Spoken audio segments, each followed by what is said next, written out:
কুষ্টিয়ার কুমারখালী এলাকা থেকে ৩৫৪ বোতল ফেন্সিডিল সহ একজন পেশাদার মাদক কারবারিকে গ্রেপ্তার করেছে র্যাব। জব্দকৃত ফেন্সিডিলের আনুমানিক মূল্য ১০,৬২,০০০ টাকা। শুক্রবার সকালে কুমারখালী থানাধীন যদুবৈরানীদের বাজার এলাকায় একটি অভিযান পরিচালনা করে র্যাব ১০ CPC-3 ফরিদপুর ক্যাম্পের একটি টিম। এই অভিযানে মাদক পরিবহনে ব্যবহৃত পিকআপ সহ ফেন্সিডিলগুলো জব্দ করা হয়।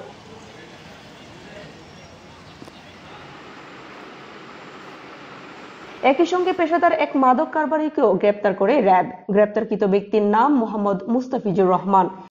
তার বিরুদ্ধে মাদক মামলা রুজু করতে সংশ্লিষ্ট থানায় হস্তান্তর করা হয়েছে।